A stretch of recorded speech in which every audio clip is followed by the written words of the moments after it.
The dirtiest way to seduce a woman is not lying to her, not manipulating the conversation, and not pretending to be someone you are not.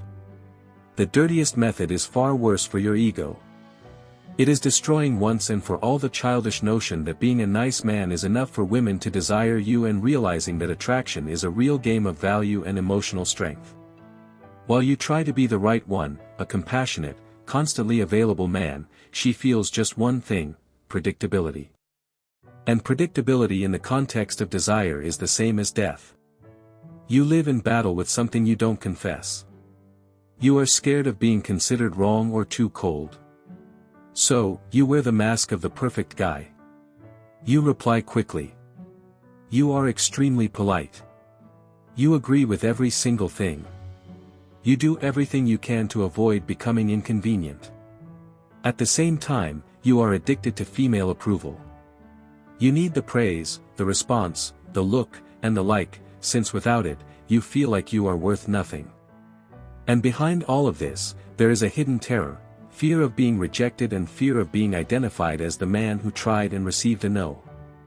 You don't understand it, but this complete package sends a message to her mind: I will do everything to be chosen. The painful reality is simple and awkward.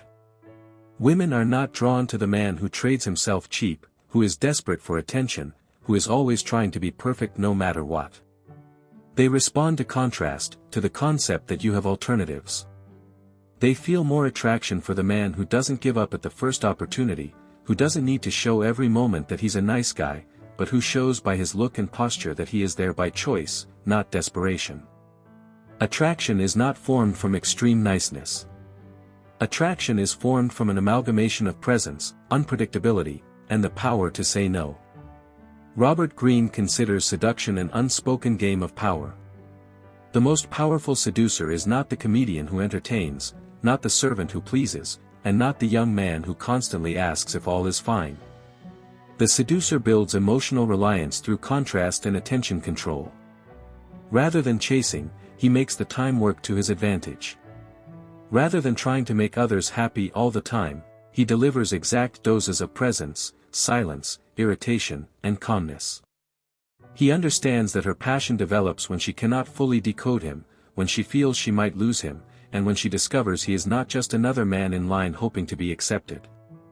That is why this method is dirty. It is dirty since it breaks the romantic illusion that being nice and available is enough to be admired.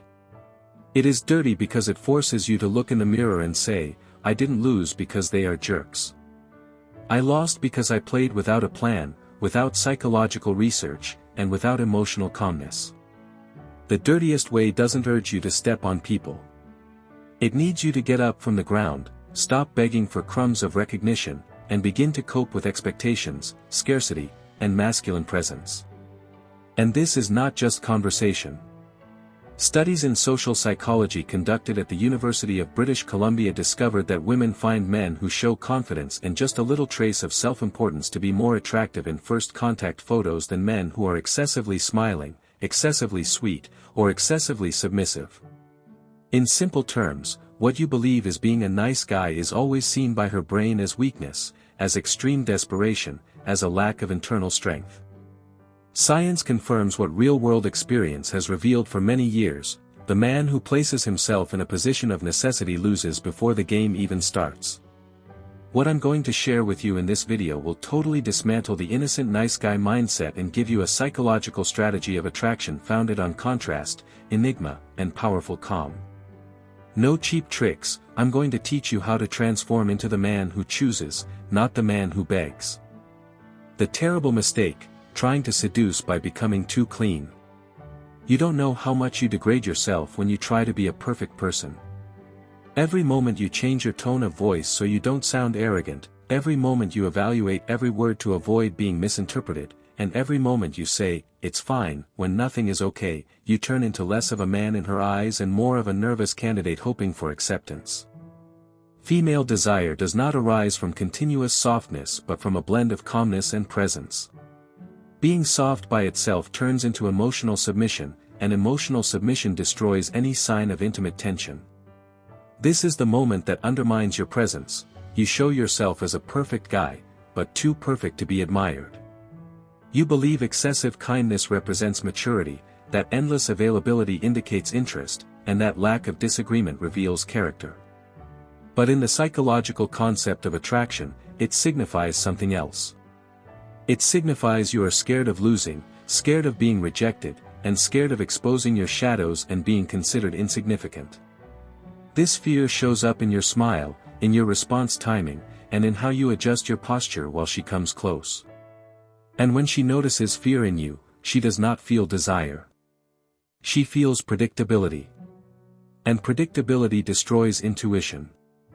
The dirtiest method, creating emotional tension without asking for anything. The silent mistake that undermines your strength starts when you try to seduce by asking. You ask for attention, you ask for responses, you ask for approval, and you want to be recognized.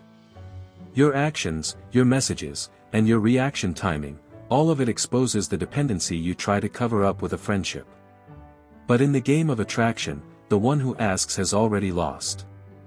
The dynamic doesn't operate the way you expect. A woman doesn't come closer because you show desperation. She gets closer when she realizes that you live in an energy that attracts, that builds a field that makes her want to engage. This unseen field is what differentiates the man who chases from the one who attracts. Reciprocity and emotional scarcity control the game. Cialdini's psychology says anything that is scarce has value. Anything that is too available loses its value. The dirty strategy here is not manipulation, it is controlling the game. It is understanding how to control attention, curiosity, and weakness with accuracy. You don't give energy to every message. You don't make yourself available for any discussion. You don't pour your energies out like water on the ground. You provide presence and quality, not endless availability. Emotional scarcity is not coldness, it is self-control. And this is when the expectation break happens.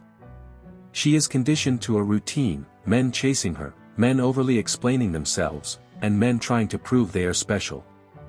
When you show up with calm, sincere interest, but without rushing, without tension, without desperation, you spark something she cannot speak out loud, curiosity. The question that comes up in her mind is simple and effective: why is this man not competing like the other men? This is the time you start to appear on her radar as an exception, and exceptions are valued. Research shows that people appreciate partners more when they maintain emotional independence, when they show interest without showing dependence, and when they engage without dissolving into the other people. Attraction intensifies when there is a balance between presence and enigma, between connections and having your own life, and between warmth and measured distance. It's not absence. It's not cold. It is a guy who is complete inside himself, yet still chooses to remain there. Applying this strategy means joining the game of controlled tensions. Never respond as if you were holding your phone awaiting her message. Your response time reflects your level of being self-sufficient.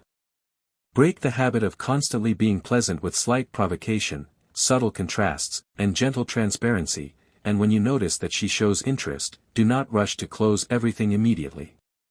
Increase proximity slowly, adjusting based on her coming back, directing the rhythm, and giving space for her to engage.